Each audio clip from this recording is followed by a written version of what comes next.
দুটি বিষয় মাননীয় চিফ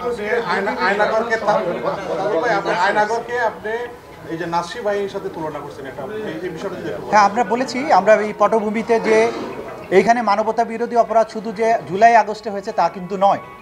এই সরকার অর্থাৎ বিগত যে আসামি যারা ছিলেন তাদের সরকার যখন ক্ষমতায় আসে তখন থেকে এই গুম খুন এবং কনসেন্ট্রেশন ক্যাম্পে নিয়ে নির্যাতনের যে বিভৎসতা আপনারা ইতিমধ্যে জেনেছেন। আমাদের তদন্ত সংস্থা এগুলো আমরা তথ্য পাচ্ছি, বা আপনারা গুম কমিশনের কাছ থেকেও জানতে পেরেছেন যে সেই নির্যাতন ক্যাম্পগুলো কতটা নিষ্ঠুর ছিল।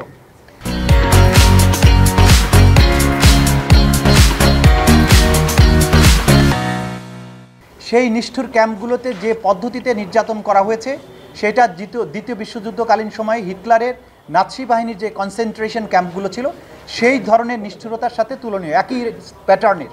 সেই কথাগুলো আমরা বলেছি যে এরা শুধুমাত্র যে গণহত্যা করেছে তাই নয়, অপহরণ, গোপন কারাগারে আটক এবং টর্চারের যত ফর্ম আছে সেই ফর্মে এই মানুষদেরকে টর্চার তারা করেছেন এবং করার মাধ্যমে সেই নাজিদের সেই নৃশংসতার স্মৃতিকে তারা বাংলাদেশে ফিরিয়ে এনেছে।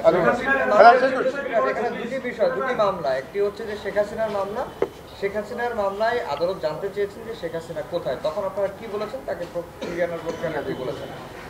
এই 13 জনের বিষয়ে বলেছেন যে তাদের ইনভলভমেন্টটা কি, তখন আপনি বলেছেন যে সুপ্রিয়র কমান্ড রেসপন্সিবিলিটির মধ্যে পড়ে কিনা, তখন আপনি কি বলেছেন? এই দুটো প্রশ্ন। প্রথম কথা হচ্ছে আমাদের যে আইন শৃঙ্খলা রক্ষাকারী বাহিনীর রিপোর্ট যেটা দাখিল করেছেন 1 নম্বর মামলায়, যে একমাত্র আসামি শেখ হাসিনা, তার ব্যাপারে রিপোর্ট এসেছে তিনি দেশের বাইরে পালিয়ে আছেন, ভারতে অবস্থান করছেন। সেজন্য আমাদের পক্ষ থেকে আমরা ফর্মাল রিকোয়েস্ট পাঠিয়েছি ইন্টারপোলের কাছে রেড নোটিশের মাধ্যমে যে তাকে পেলে যেন গ্রেপ্তার করা হয়। পরবর্তী পদক্ষেপ বাংলাদেশ সরকার ইতিমধ্যে বলেছেন যে এর বাইরেও পদক্ষেপ আছে, যেহেতু তার বিরুদ্ধে মানবতা বিরোধী অপরাধ সংগঠনের অভিযোগ আছে এবং তার বিরুদ্ধে গ্রেপ্তারি পরোয়ানা জারি আছে। তাকে ভারতের সাথে সম্পাদিত যে অপরাধীর বহিঃসমর্পণ চুক্তি সেটার মূলে তাকে ফেরত চাওয়ার জন্য বাংলাদেশ গভর্নমেন্ট চিন্তা করছেন বলে গতকালকে প্রধান উপদেষ্টা তার বক্তব্যে বলেছেন। সুতরাং সেই প্রক্রিয়াতেও বাংলাদেশ যাচ্ছে, এটা আমরা আদালতের কাছে জানিয়েছি।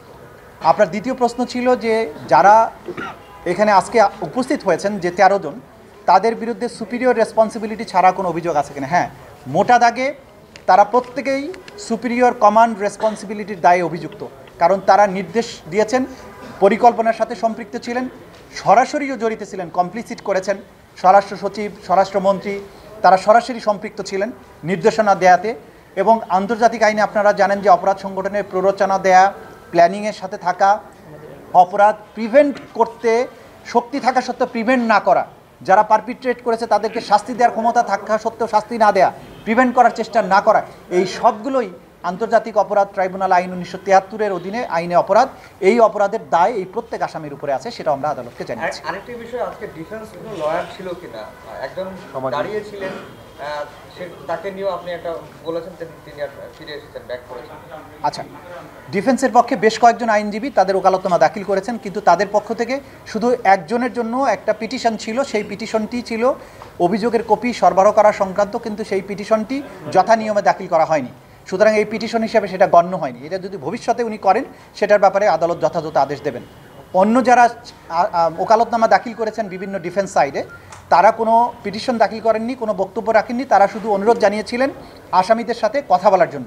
আদালত সেটা মঞ্জুর করেছেন এবং বলেছেন ডিসিপ্লিন রক্ষা করে রেজিস্ট্রারের তত্ত্বাবধানে তারা যাতে কথা বলেন, এটা তাদের ব্যাপার। যে সমস্ত আসামিরা আজকে এসছেন ওনারা সকলেই শেখ হাসিনা মন্ত্রিসভার সদস্য ছিলেন, ওনারা কেউই কিন্তু অ্যাক্টিভলি পার্টিসিপেট করেনি। আপনি এটা কীভাবে জোড়া লাগাবেন এই ইয়েটা?